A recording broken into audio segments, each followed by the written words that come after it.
Hello and welcome. You are listening to Gay with God, a safe place for us to share our stories and support one another. How long did we know? What challenges did we face? Did we lose our faith? When did we find our way back home? Are we still searching? The stories you hear in this podcast will melt your heart and can strengthen your belief that in God, all things are possible, and you can be authentically gay with God.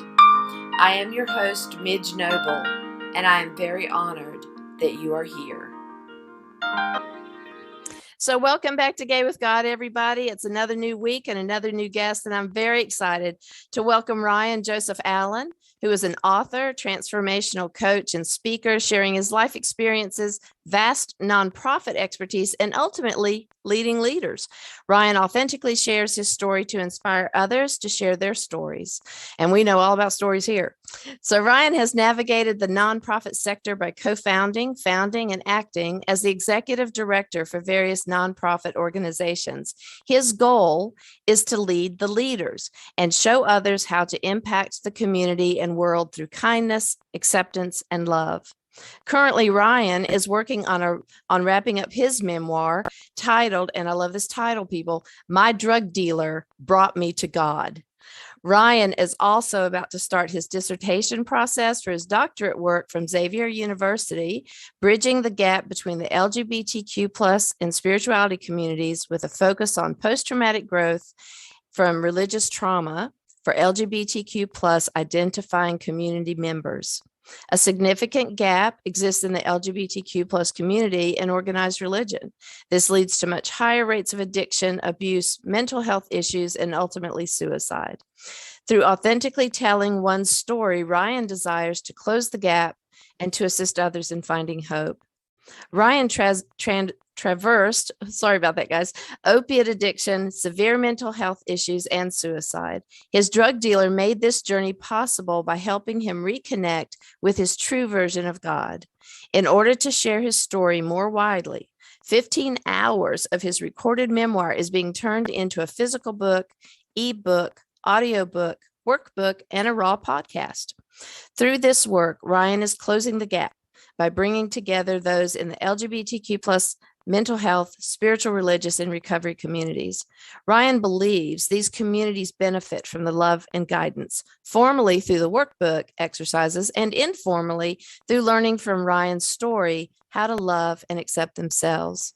So Ryan, welcome to Gay with God. And let's hear your story. Oh, thank you, Midge. I'm so excited to be here with you all and just to share a little piece of my story and a lot of my heart with you. So yeah, that was a little synopsis there within the description that you just read. It was long-winded, but I'm going to narrow that down a little bit next time. You gave away all the good stuff. No, I'm just kidding. But, I know, right? But yeah, I guess we'll start from when I was young. So when I was about 3 or 4, I started realizing that I was different. I was different than my brother. I was different than my male friends or any of my friends. I was different than my male cousins. And I was like, what makes me different? And I was like, well, I love arts and crafts and I love this and that. And, I didn't love sports as much, even though I could play them, and I did play them a little bit. But I was like, what is really different? So I didn't really know. And as a 3 or 4-year-old, how do you really, right. process through that cognitively? So by the time I was 6, I had my first thoughts of suicide. I sat on my futon in my room. I was making an arts and crafts, of course. It was a few days before Christmas. So I was making a construction paper ring countdown, essentially. So there were like 7 rings on it for the last 7 days of Christmas, or until we reached Christmas, I should say. And I just had this overwhelming sense that I wanted to end my life. And trigger warning for anyone who's just for suicide throughout this whole talk. There will be times of that. So I thought as a 6-year-old, if I took these scissors and, hurt myself with them, what would happen? And I saw myself at my own funeral, and it was a very bizarre feeling for a 6-year-old. I haven't seen it played out in front of me. I hadn't really watched any movies or heard about it too much. It was really a natural as in organic thought that I had. And I think it really stemmed from a place of feeling so vastly different than most people. And by this time in my life, I had heard the rhetoric from conservative Christian family members that LGBTQ people, gay people, go to hell. And even though I didn't identify yet in that community, hearing that was really harmful, because I think subconsciously I knew that I was different than my other brothers. And I didn't necessarily know what gay was, but I thought maybe I am gay, or maybe, I don't know. And so I know that played a large role in kind of that foundational trauma that really set up future traumas. Because from there, by the time I was 11 years old, I was drinking. By the time I was 13, I was doing drugs. And from there, got into self-mutilation, had a couple suicide attempts thrown in there. Then I got onto heavier drugs. And by the time I was in college, I was constantly self-medicating with marijuana and weed every single day, multiple times. And really found myself in this place of self-loathing throughout the years. And a big piece of that was this religious trauma that I felt from the time I was really little. And even though I had no one directly tell me in my family, you're gay, you're going to hell, or Ryan, if you're gay, you're going to hell. No one said anything, but to me personally, but they just said it about other people. I had a cousin, they didn't have to. Yeah. When you hear that message externally, your soul knows it applies to you. Whether you've cognitively connected the gay word to you, your soul knows who you are.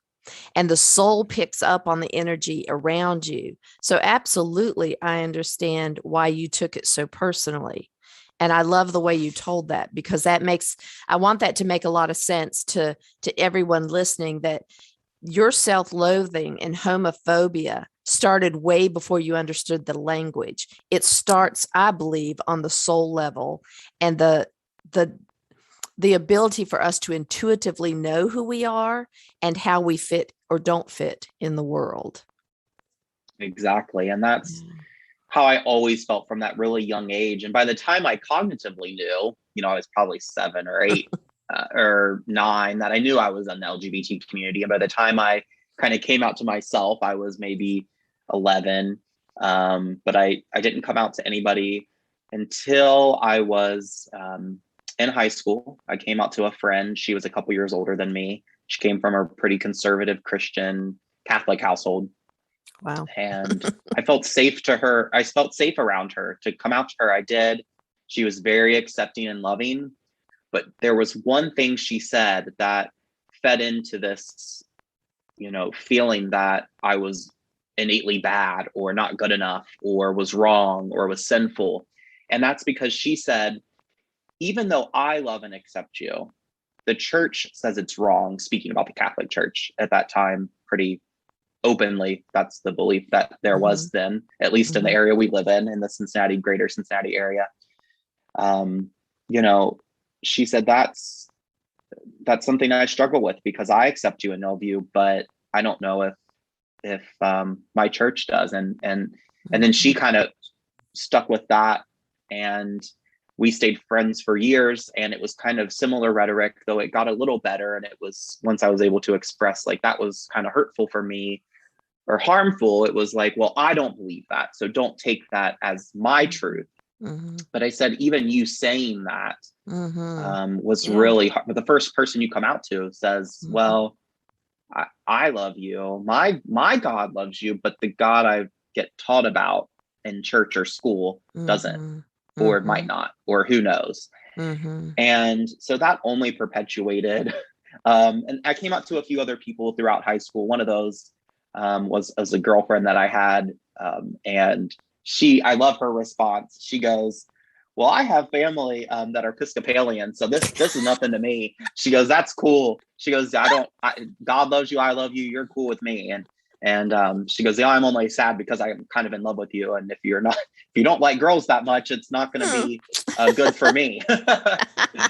So there's many different ways to, and I think that's what the first person my best friend, the first person I came out to, I think that was really what her thought was, but she wasn't, until you get to a place where you find yourself in that situation, you might not know what you would say or do if someone came out to you. And especially this was, 15, 20 years ago when things were a little different. And luckily things have become a lot more open and safe in a lot of places, but that's not a true story everywhere still. Right. Clearly. Yeah. And I was griping on a podcast earlier that, and our acceptance changes with every presidential administration. It's like, okay, here are your rights. And then new administration, we're taking them all away. And it's like, we don't have any stability to stand on, because you never know who's going to vote which way and who's going to control, those types of things that they vote on. So it is very unstable, and it feels kind of unsafe a lot of the time. Yeah. Mm-hmm. And especially in the early 2000s, that's when this time period was, and 2003 or something roughly. Mm-hmm. Things were just not the same. And so I'm hopeful, because I see things progressively getting better, and the world kind of shifting and molding. But back to the story. So as I came out to these people, I was like, shouldn't I feel better? And I was like, oh, I don't know if I feel better or worse, but either way, I just kept living my closeted life. I started dating my daughter's mother when I was 18 and she was 20, and met her at the airport. We both worked there and started dating, and really hit it off. And a few months into our dating, I told her, I came out to her and I said, hey, I'm bisexual or something. I don't know. Really, the proper word was probably pansexual, but used the word bisexual then. And, because I loved her and I was attracted to her. And so I didn't see how I could be all the way gay, or I wasn't just sure, I wasn't sure, but I knew that she needed to know. I thought this is important that this going into this relationship. So things in our relationship were pretty rocky. We can't sugarcoat it. There was a lot of abuse on all sides in all ways, shapes, and forms. And as we were both really young, and we moved in together, and we struggled, and she was in college. She was about to graduate, and I got the message that I said it was, you need to move away and go pursue a passion that you have. And so I went and moved to Bowling Green, Kentucky, which is about 3 hours from Cincinnati, to go to Western Kentucky University to enroll in their meteorology program. That's what I've always had a passion for weather. I've always wanted to be a meteorologist. So this was, something I did. And about 3 months after I moved, I broke up with her mom with my daughter's mother at the time, and said, cutting it off, and this is going to be it. And it wasn't it, because it was such an abusive relationship. A lot of times those cycles keep going. And even when you try to break free, you can't. Oftentimes, until you have the right tools in your tool belt, and right skills, and right mental health,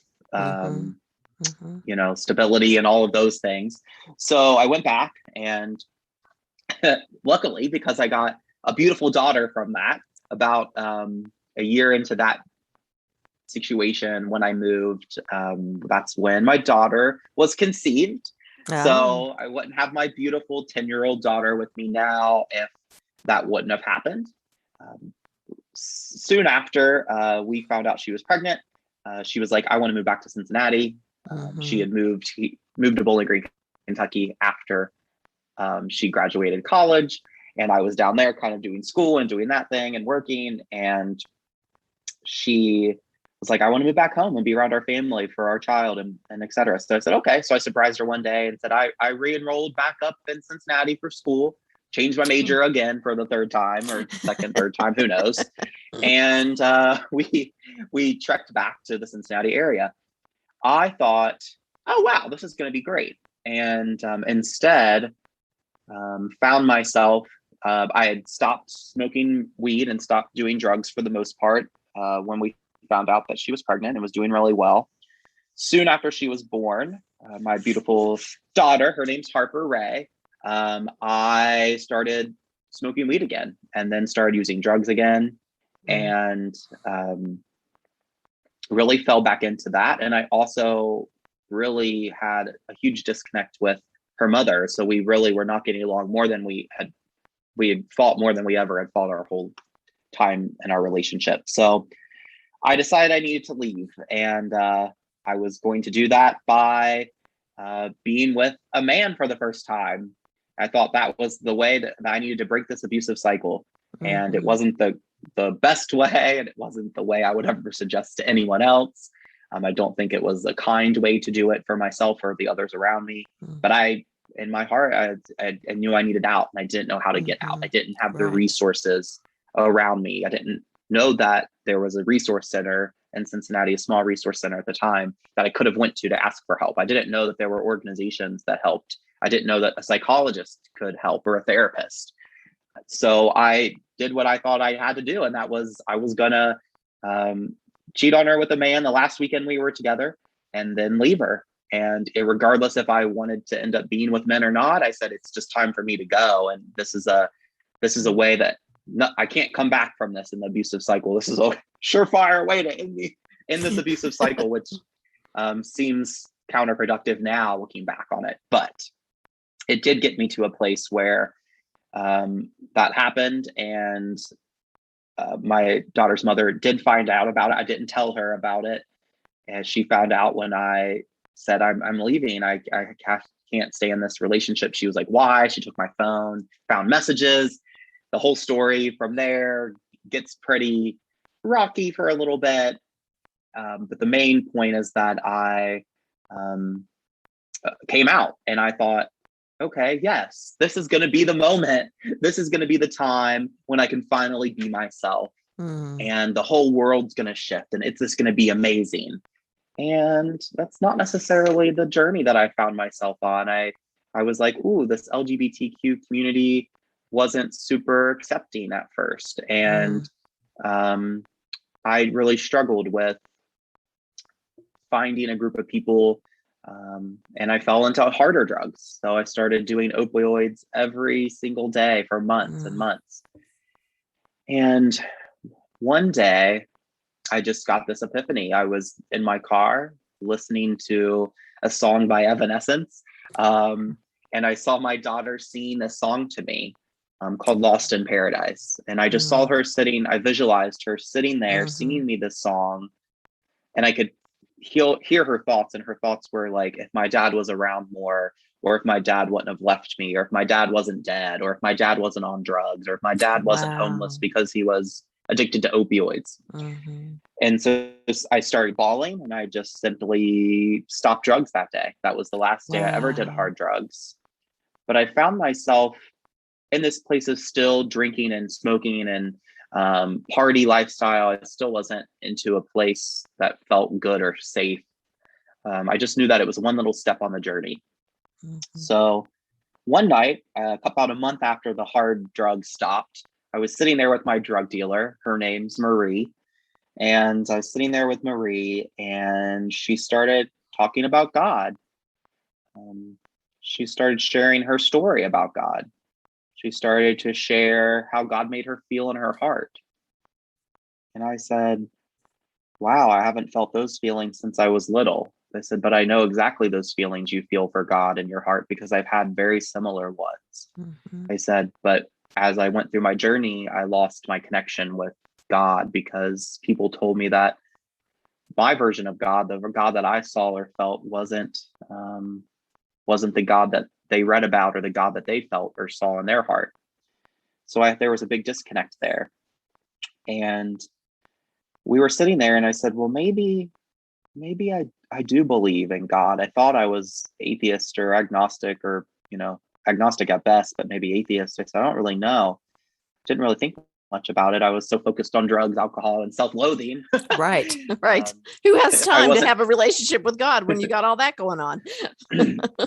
And so I said, well, how do I believe?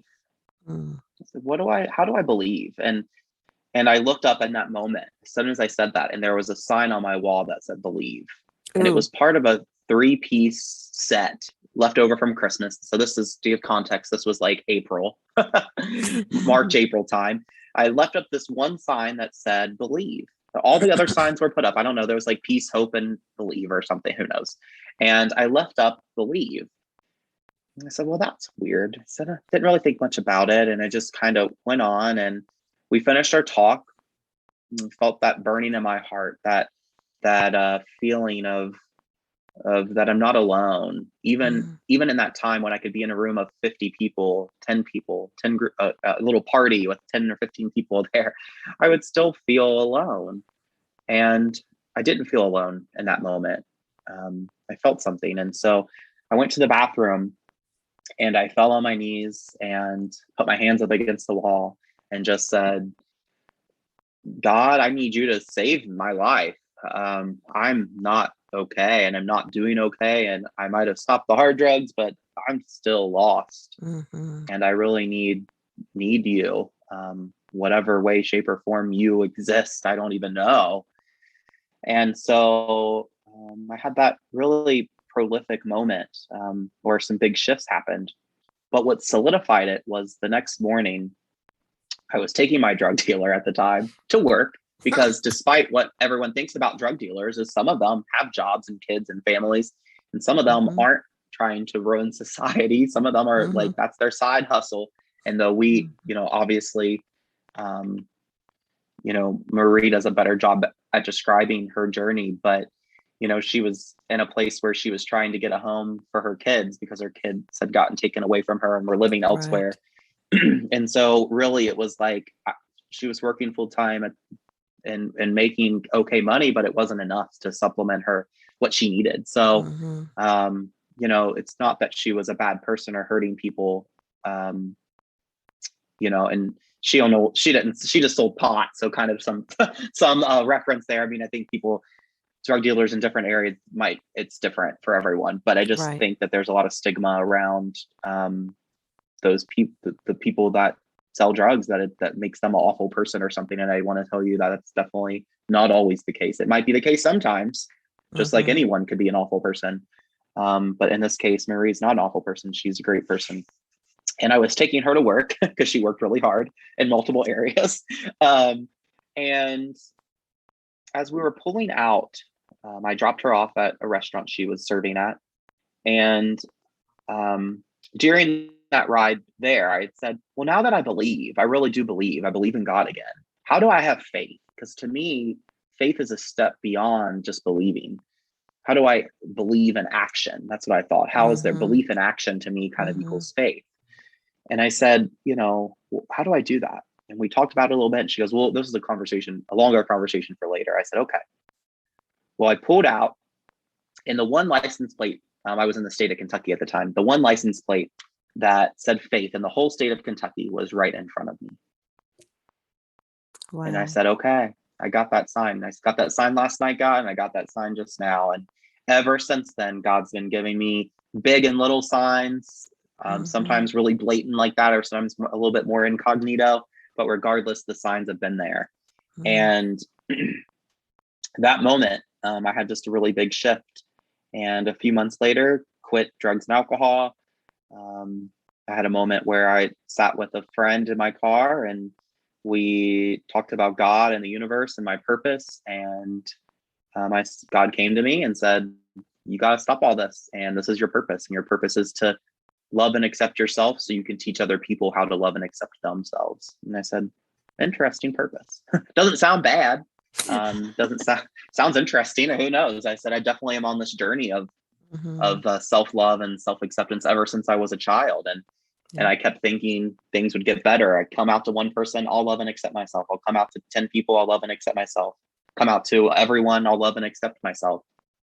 Come out to my mom, I'll love and accept myself.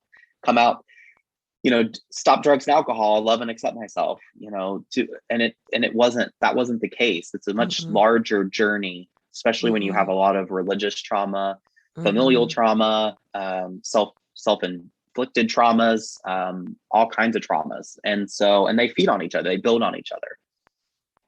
And it's internal.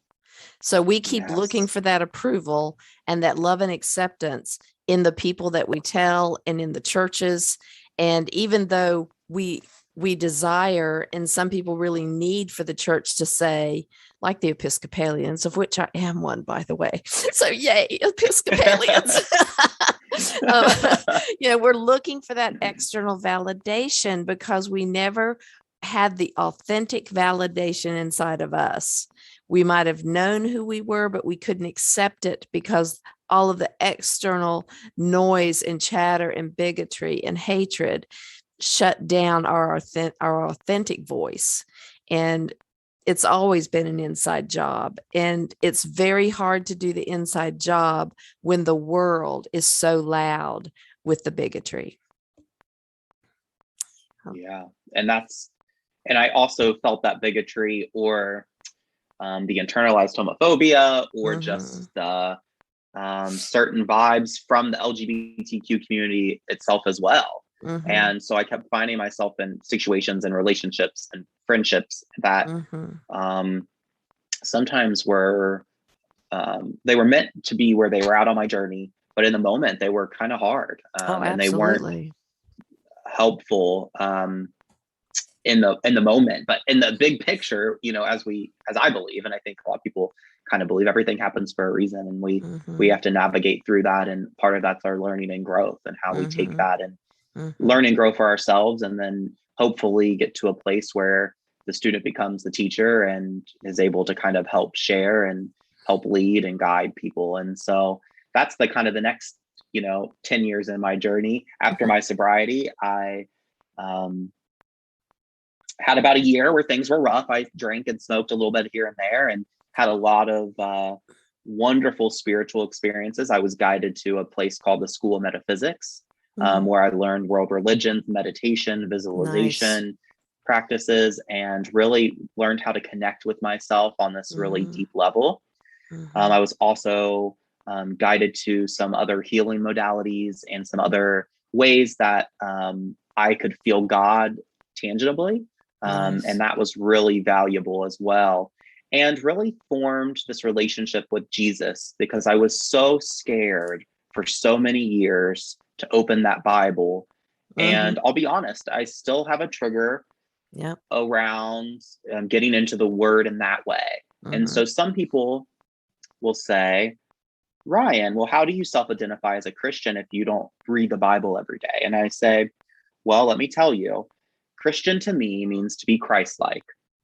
And everything I know about Christ, everything I've learned and feel in my heart, things I haven't even learned, it's how I feel in my soul, is that Christ was loving, kind, accepting, empathetic, compassionate. He was a teacher, he was a leader, he was a guide, and he was all of these beautiful things. And so if I'm going to try to live my life that way, that's what Christian means, to be Christ-like. If I'm going to try to live my life from a place of love, compassion, empathy, kindness, acceptance, leading people to light and love, then how does that not make me a Christian? And, so I've kind of reclaimed the word Christian for myself. And I don't tell anyone they have to believe what I believe or anything. I'm not a theologian, and I don't claim to be one. I am doing a lot of research around post-traumatic growth in my dissertation process for my doctoral degree from Xavier University, but I don't ever claim to be a theologian. But what I do claim is that God has spoken to me directly in many ways, shapes, and forms, and spoken indirectly to me in so many ways.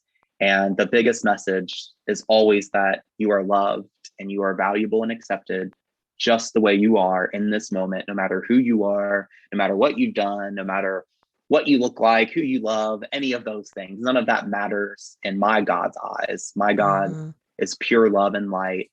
It doesn't really even take a form of a person per se. Like I knew when I was growing up, I always saw God kind of like an older version of Jesus, which makes sense. If you see pictures of Jesus and you're taught that's what Jesus looks like, though, as we know or should know, that the pictures of Jesus we saw probably were not very accurate. Absolutely Jesus was not. probably not fair-skinned and blue-eyed Nope. and light-haired. He was probably a darker skin tone and darker hair and darker brown eyes. And he didn't read the Bible either. He didn't. And he didn't read the Bible.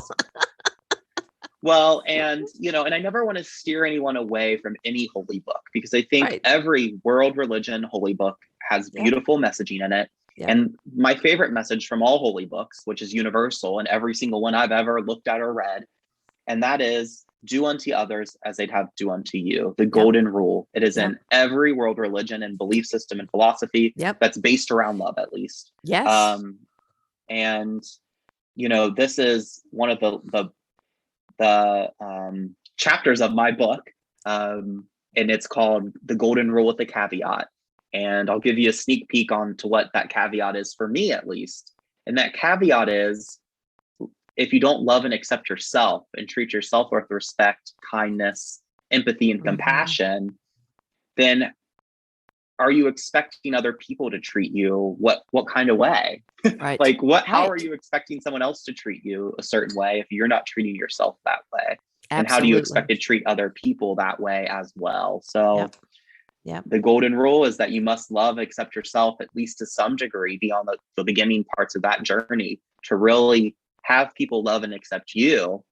And on the other side, I don't think you can really love and accept other people until you do yourself either. So it really starts with you. It's all an inside job, and it trickles out. I mean, it's why, you know, the quote, "Be the change you wish to see in the world," is so huge, you know, from Gandhi and other great philosophers and leaders have said similar things, but it's be the change you wish to see, because when you have that change in yourself, then it ripples out in other areas. And that's something that, through my faith journey and my belief system, has really been an integral part of working on myself while also helping others. And I think a part of helping other people is to acknowledge, like, I don't think anybody is to a place where we don't have more growth and learning to do. We all are here to learn and grow. And no matter who you are, Mother Teresa, Gandhi, everyone has learning and growth to do until the day they die and leave this earth. And I think if you stop learning and growing, that's when your soul truly is done on your journey here anyway. I think your journey here in this life is really to learn, grow, love, and have fun. At least the last two are what God's put on my heart and said, this is important for you, is to have fun and adventure and do fun stuff, and love yourself, love people around you, love your neighbor, love the stranger, love your children, love your partner, love your parents, love your whoever's around you, love. And even if those relationships are complicated or whatever, that doesn't mean you have to like everyone, but you can love everyone. Love the light inside them, even though they're not showing it on the outside. That's what I tried to do all through the election, was go to the place that God sees in the other person, because I wasn't seeing it. So let me take you back a minute, because you said you were coming out and you thought that you might get the approval and you would feel better every time you came out. How did your mom and your family handle your coming out? Yeah, so my immediate nuclear family, we always, I mean, the rhetoric from when we were really little was, oh, you can be whoever you want to be. Whoever you are is okay. We love you and we accept you. Okay. So, of course, that's how my family was to me, my immediate family. I will say I have extended family that were like Southern Church of Christ or Southern Baptist or Catholic. And it took them a little bit, I don't want to say longer, but it was a little different vibe, but they also, once again, fell right in line. And though it was interesting growing up, my grandparents in Nashville, Tennessee, they were the Southern Church of Christ family. The whole family was Southern Church of Christ. which is different than United Church of Christ. So don't get them. They're not the same. Watch out if you go to church there. Be careful. They are not the same. Yeah. They're not the same church or congregation of people. So, I heard all the time from that church, oh, LGBTQ people go to hell. Everyone goes to hell. Catholic, they literally said everyone who's not Church of Christ, they go to hell. And so, wow.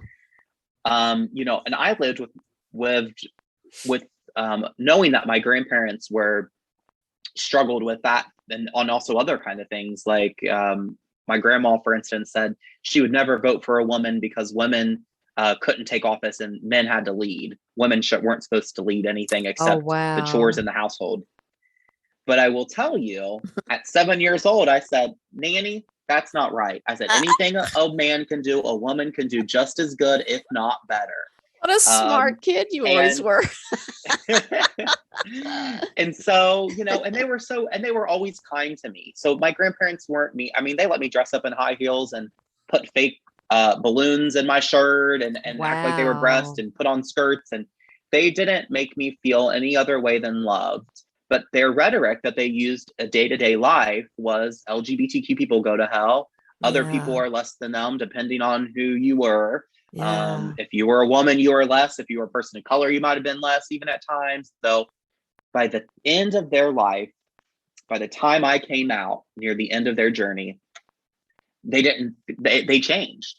My grandma voted for Barack Obama. My grandpa, stopped doing and saying the things that he had said. And the moment I came out to them, my grandma, she looked me dead in the eyes and she said, God loves you just the way you are. He made you just the way you are. And she said, let one person in our family or one person in general say one word to you, because they'll be hearing from me and I'll be at their front door, banging on that front door until they answer. She said, you are perfect. And my grandpa followed up with, we love you. We love you. You're okay. We love you. So, and that was for him as good as he could do. And I'm okay with that. Yeah, that's huge. And I always share with people that that's not the story. That's not everyone's coming out story. I've sat with people who are coming out and who just came out and who came out 10 years ago, and they're still struggling with the reactions that people have given them. My partner had a very different, journey with coming out. It was very, really, really, really hard. But I will say in the last year, in the last 6 months, especially, his family his mom sat there the other day, invited us both into their home and let us spend the night there and stay there, and said, me and her talked for 3 hours one day and about God and life. She said, God loves everyone and God loves you. And I'm, so happy that I can see change. I am so lucky because on my journey, I've been able to witness people change over time. Yeah. Like long periods of time. Sometimes it takes longer than it should, but on their own journey.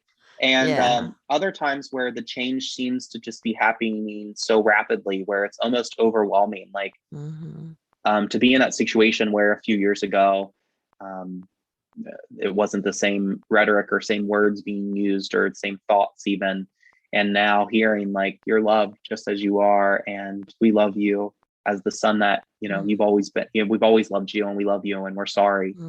Like that's powerful. And it gives me hope that people do change. I don't think we can't go into life hoping to change people or hoping that we can control their change. But what we can do is hold on to faith and hold on to hope, and know that we don't have control over that, and give that to God and give that to our higher power, give that to the universe, give that to Mother Nature, give that to Gaia, give that to whoever you believe in, whatever you, even if it's you believe in your own inner divine, give it to that, give it to your heart and put it out of your control, because it's not in your control. All you can do is love. And I think when we love people and we go into it with open arms, a lot of times we're able to experience things differently than if we would be closed off. And it just depends on your environment as well. So you have to be safe and you have to take care of yourself and guard yourself in a way that's healthy for you and for your mental health and for your journey. but also, keeping that faith and hope is so important. Mm-hmm. Yeah. Beautifully said. So the book that you're writing is going to go into so much more detail than we're able to go today. So, but tell me a little bit about when you can expect your book to come out and how people would access your book. And let's beef that up a little bit and give people some ideas of what to expect from your book. Yeah. So if anyone's ever written a book, the process is crazy. So currently I'm in the midst of my copy editor. So you have a bunch of people editing your book, and my copy editor went back and did a final read through for me and like a final proofread on top of it. And so she is finishing up that today or tomorrow. I just got a message from her. Oh, wow. So then it will be going to the typesetter, and the typesetter then puts it into like a book format. You didn't see me but I did air quotes. They put it in a book format, and the ebook and all of that. And so that takes a few weeks, and then it goes live on Amazon. And then from there, you get I'm going to do a hardback and a paperback.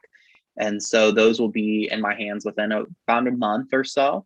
So I'm looking at launch date for the last week or so in September, just to be on the safe side. I'd rather give myself a couple weeks of buffer in there. But the last couple weeks of September, so look for it. Then you can watch my social media or website for updates.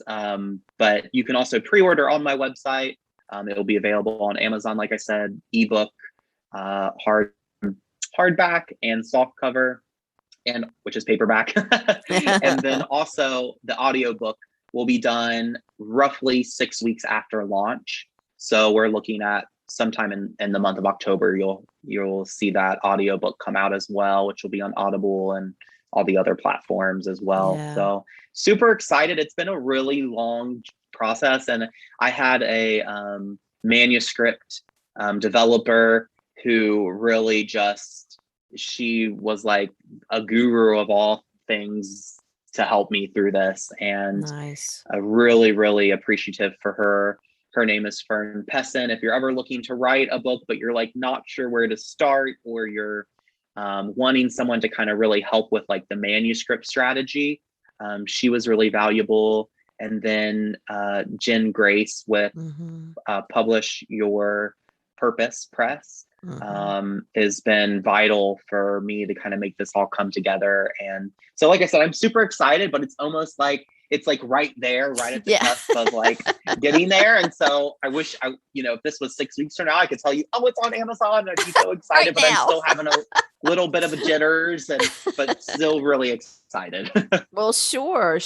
And, the thing that I love about this story, the story of how you came to me, is that, I joined the Publish Your Purpose group, and Jen had put a thing on there to say, hey, brag on yourself, tell us what you're doing. And I posted that I was doing this Gay with God podcast, and man, she nailed you. She said, you need to talk to Ryan. And you're like, I'm in, I'll do it. I'm so excited. So we did jump ahead, but that's okay. When everything's said and done, we may need to have you come back just for a refresher and let us know more about that the book is ready. We'll put it back out there again, because I definitely want this book to be in the hands of people. And I think it's a very important story that you've lived through.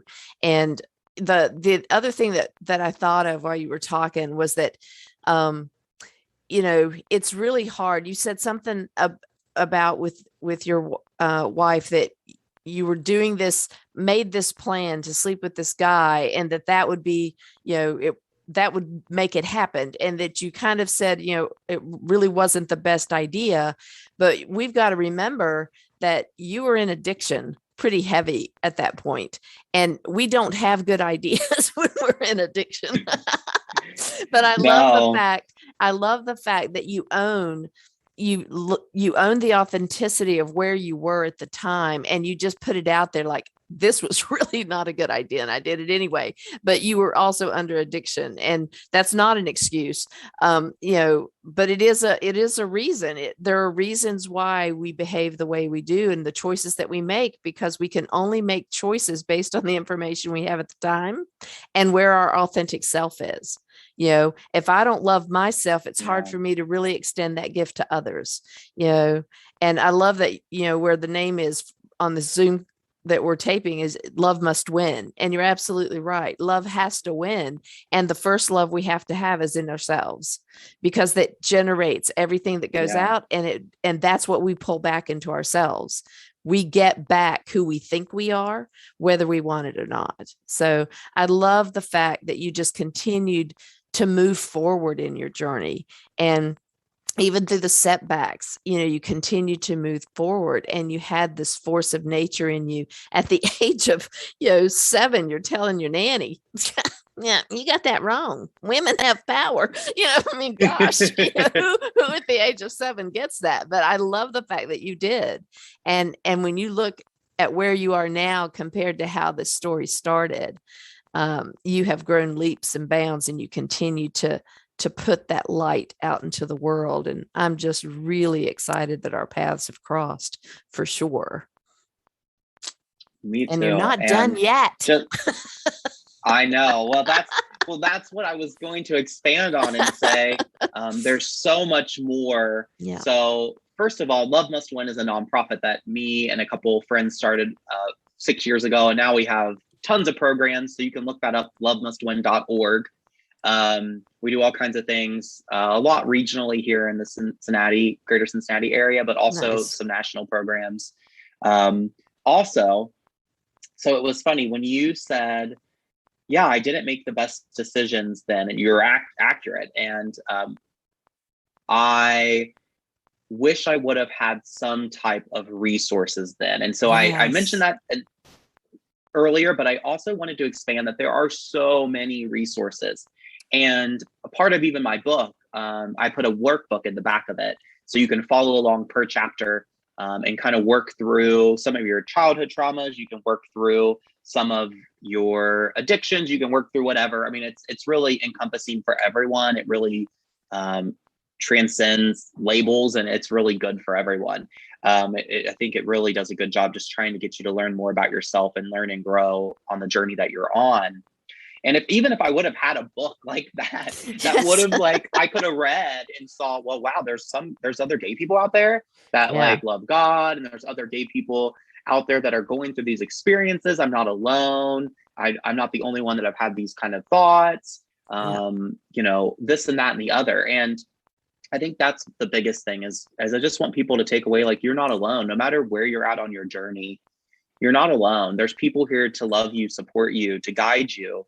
And even if that's just getting into nature and taking a walk and trying to listen to your heart, or listen to quiet your mind and let your other parts of your body speak to your intuition, which is your gut, your heart that kind of comes from the center of your chest, your other parts of your body that might be able to tell you things, to kind of guide you.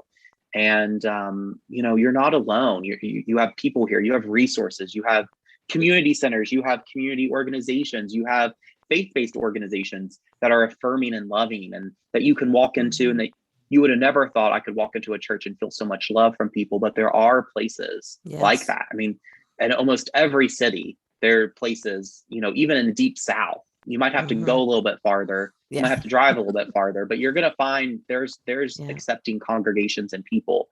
And I never want someone to feel alone, because that's how I felt for so long on my journey.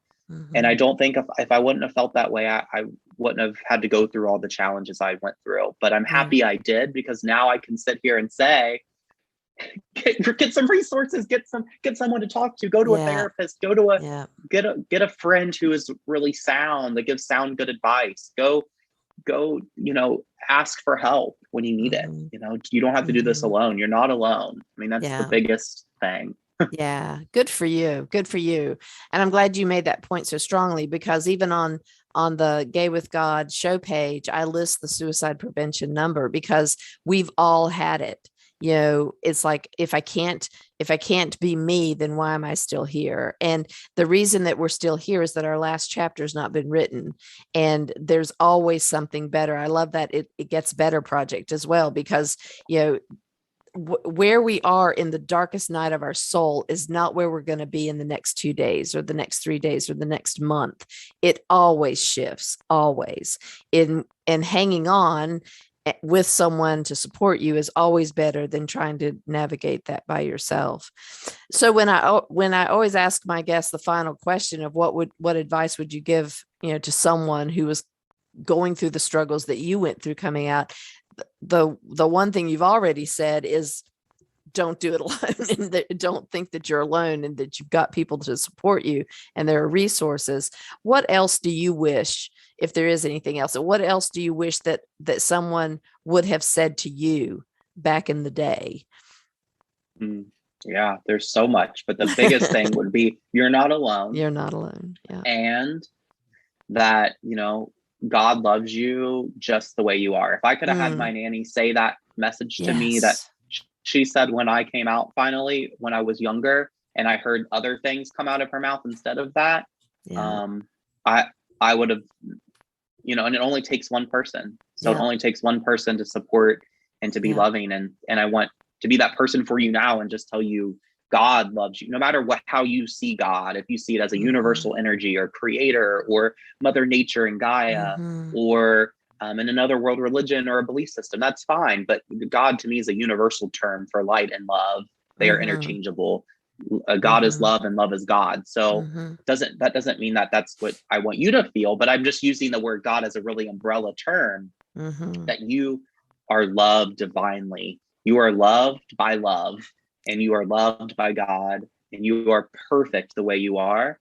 And if anyone has ever told you anything else than that, we really need to take a moment to realize that maybe they were coming from a place of misunderstanding or misguidance, and don't take that as your truth. That might be their truth, but it doesn't have to be your truth. You make your own truth.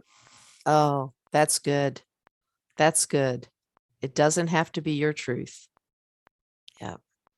Good. Well, Ryan, my goodness sakes. I want to thank you from the bottom of my heart. This has been so amazing, and your wisdom is so profound. And I can't imagine the world without you in it. I mean, the light that you've put into your nonprofit, and to all the work that you've done, and all the people you've reached, and it's just going to get bigger. I just am so excited to see where you go on this journey. And as always, guys, I'm going to share all of Ryan's links. You're going to want to know this guy and follow this guy. So get on these social media links and find him and follow him and watch his story unfold. And that's going to be probably the quickest way you'll know when this book launches, is that you'll have the inside scoop. So follow Ryan and get the inside scoop. So Ryan, thank you. Thank you for being here and for honoring us with your faith journey story. I really thank you so much. And thanks for giving me the opportunity just to share the love I have in my heart with you, and with whoever gets the message is the perfect person and place and timing. And I'm honored to be a part of that. So thank you so much. You are welcome. And guys, thank you for listening and coming back each week, supporting and sharing and subscribing wherever you get your podcasts. If you want to see more information and links to connect with Ryan, as I said before, please go to the show page at empoweredmidge.podbean.com. And that way you can get all of his links. You can see his wonderful picture. And because we're not doing things live at this point. So, and I'm going to be posting a picture of Miss Harper Ray. So you'll get to see this adorable child who's being raised with love and openness and understanding. And I'm so excited that her generation is going to probably handle this a lot differently than we did. So if you are questioning whether you can be gay and be in relationship with God, if you are authentically gay, God has always been within you, even when you didn't know it. So you have always been gay with God. Thank you, everybody. See you next week. Stay tuned to hear how you can join the Gay with God community. I want to invite you to become a part of the Gay with God community. How can you do that? Stay connected by messaging me your thoughts and comments in the comment section under the downloads of the show on the Gay with God show page. Subscribe to this podcast wherever you listen and share so we can increase our community outreach and be a light to those who are struggling to claim their faith. Consider being a sponsor so I can highlight your service in our community. We are all worthy of respect and a relationship with the God of our understanding. I want to thank you in advance for supporting this podcast. Together, we as a community will keep this show visible and our community stronger. Deep gratitude to my friend Tim McClendon of Tim McClendon Music for allowing me to use an excerpt from Interlude 4, a song found on his CD entitled Sundance.